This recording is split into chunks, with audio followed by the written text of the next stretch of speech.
Bem-vindo ao podcast Bíblia Comentada. Toda segunda e quinta-feira, mergulhamos juntos na Palavra de Deus. Para não perder nenhum episódio, curta e inscreva-se em nosso canal. Prepare-se para uma jornada de fé e aprendizado. Que Deus abençoe sua vida.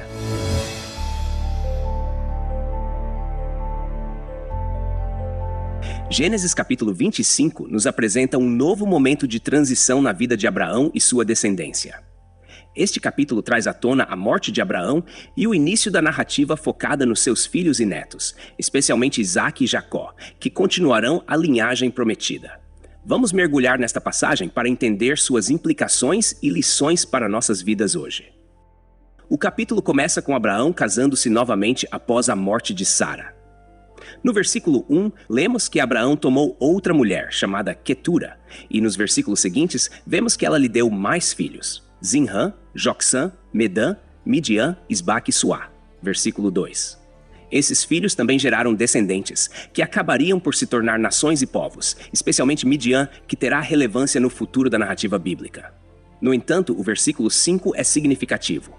Porém, Abraão deu tudo o que tinha a Isaque. Isso deixa claro que, apesar dos outros filhos, Isaque era o herdeiro da promessa. Abraão, em sua sabedoria e fidelidade à aliança de Deus, sabia que Isaque era o escolhido por Deus para continuar o cumprimento das promessas. Abraão, então, dá presentes aos filhos de suas concubinas, mas os envia para longe, garantindo que Isaque fique em Canaã, a terra prometida por Deus. Versículo 6. Esse gesto de Abraão não foi de favoritismo, mas de obediência à aliança divina. Deus havia deixado claro que a promessa seria cumprida por meio de Isaque. Gênesis capítulo 21, versículo 12. E Abraão estava simplesmente alinhando suas ações à vontade de Deus. Aqui vemos uma lição importante. Obedecer à vontade de Deus nem sempre é fácil ou compreendido por todos ao nosso redor, mas é necessário para que as promessas divinas se cumpram. Nos versículos de 7 a 8, Abraão morre aos 175 anos. É dito que ele morreu em boa velhice, velho e farto de dias, e foi reunido ao seu povo. Essa expressão, reunido ao seu povo, não se refere apenas ao sepultamento, mas indica uma crença na continuidade após a morte.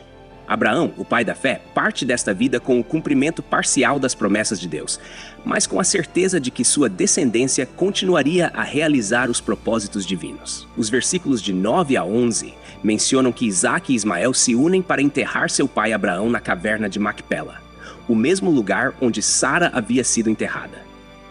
Esse momento de união entre Isaque e Ismael, apesar de suas divergências e separação no passado, mostra que a morte de Abraão trouxe uma espécie de reconciliação entre os irmãos. Mesmo que Ismael não fosse o herdeiro da promessa, ele ainda era filho de Abraão. E vemos aqui uma dignidade sendo mantida na morte do patriarca. Após a morte de Abraão, Deus abençoa Isaque, versículo 11, confirmando que ele é o herdeiro da aliança. Isaque habita junto ao poço de Lai-Roi, um local que já havia sido mencionado anteriormente na narrativa como um lugar onde Deus mostrou sua providência, especialmente no caso de Agar. Nos versículos de 12 a 18, temos a genealogia dos descendentes de Ismael. É interessante notar que, embora Ismael não fosse o filho da promessa, Deus cumpriu sua palavra de fazer dele uma grande nação. Ismael teve 12 filhos, que se tornaram príncipes de suas tribos e formaram nações que habitavam ao leste de seus irmãos. Essa parte do capítulo nos lembra que Deus não esquece de suas promessas, mesmo para aqueles que parecem estar fora do foco principal da narrativa. Deus é fiel, tanto com Ismael quanto com Isaque, cada um dentro do plano específico que ele traçou para suas vidas. A partir do versículo 19, o foco da narrativa muda para Isaque e sua esposa Rebeca. O texto começa com a genealogia de Isaque, e no versículo 20, aprendemos que ele tinha 40 anos quando se casou com Rebeca. Aqui começamos a ver que, assim como aconteceu com seus pais, Isaque e Rebeca também enfrentam dificuldades para ter filhos. No versículo 21, lemos que Isaque orou ao Senhor por sua esposa, pois ela era estéril, e o Senhor ouviu sua oração e Rebeca concebeu.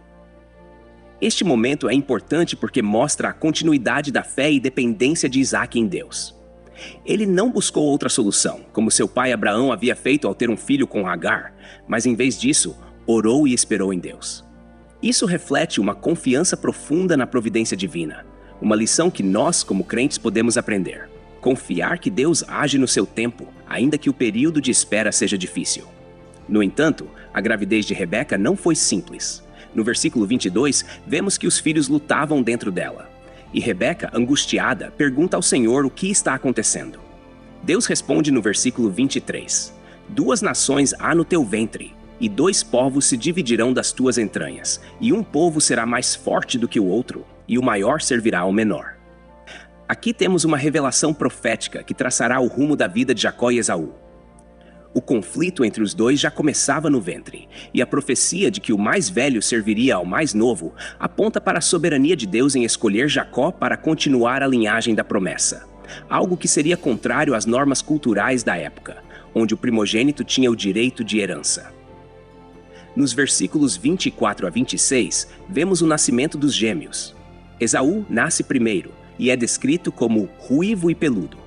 Jacó nasce logo em seguida, segurando o calcanhar de seu irmão, o que reflete seu nome, que significa aquele que agarra o calcanhar, ou suplantador.